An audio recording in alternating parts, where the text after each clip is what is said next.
As a security leader, putting controls in place is just the start.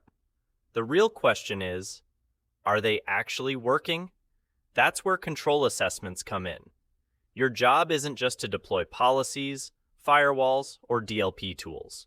You also need to verify that each control is effective, functioning as intended, and aligned with your organization's risk appetite and compliance obligations.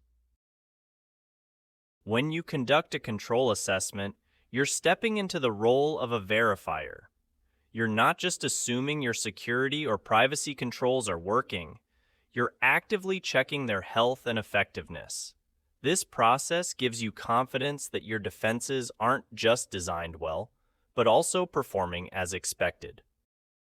You begin by asking yourself, if this control were implemented exactly as intended, would it actually reduce the risk it's meant to address? That's what design effectiveness is all about. You're assessing whether the control is structured properly to defend against threats and meet compliance requirements. Next, you shift to evaluating how that control performs in the real world. Is it being used the way it should? Are people following it? Is it producing results? This is operational effectiveness, and it ensures that your control is more than just theory on paper. Ultimately, you're not just trusting that controls are in place, you're proving it with evidence. Whether it's through technical tests, documentation reviews, or interviews, your assessment is the bridge between intent and impact. You'll start by talking to the people who interact with the control, system owners, admins, and users. Through interviews and questionnaires, you'll gain insight into how the control is actually being applied, not just how it's documented. This helps you understand whether intent aligns with reality. Next, you'll examine the paperwork. Look through policies, audit logs, change records, and process documentation. Your goal here is to verify that controls are consistently recorded and maintained. This step helps you confirm whether the control exists on paper and matches what people say. Then, you'll observe the process in action. Watch how teams carry out their tasks and walk through workflows step by step. This lets you see whether procedures are truly followed, uncovering gaps between process design and execution. Finally, you'll dive into the technical side.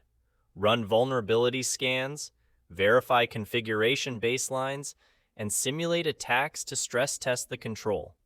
This gives you direct evidence of how well the control holds up under pressure. Each method offers a different lens, but when you combine them, you get a full picture, one that shows whether the control is working in practice or just sitting idle in theory. When you assess security controls, you're making sure they uphold the core principles of confidentiality, integrity, and availability, CIA. You'll look at whether the firewall rules are correctly filtering traffic, if access control lists are tightly configured, whether encryption standards are being enforced, and if your SIM alerts are catching suspicious activity. Your goal here is to prevent unauthorized access, tampering, and downtime. On the privacy side, your focus shifts from just protecting systems to honoring individuals' rights. You're checking if your organization collects personal data transparently. Are users informed and aware? You'll confirm that consent is not only captured but also respected across systems.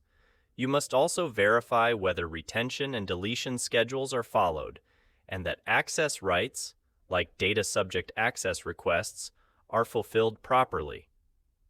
While security and privacy controls often overlap, they serve different missions. Security is about keeping the system safe. Privacy is about treating people with respect and staying compliant.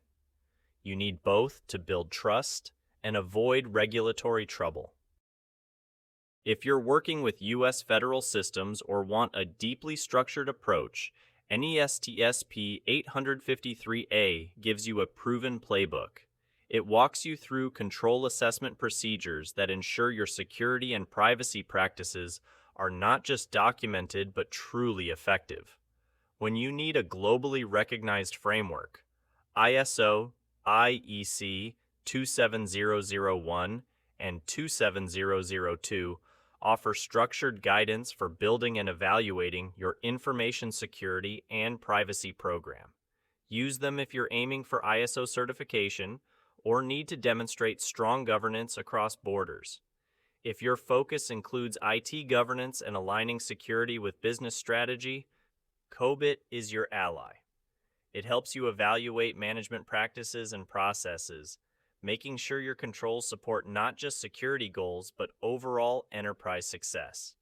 Need a practical way to assess your technical configurations? CISSP gives you a free utility to compare your system settings against industry benchmarks.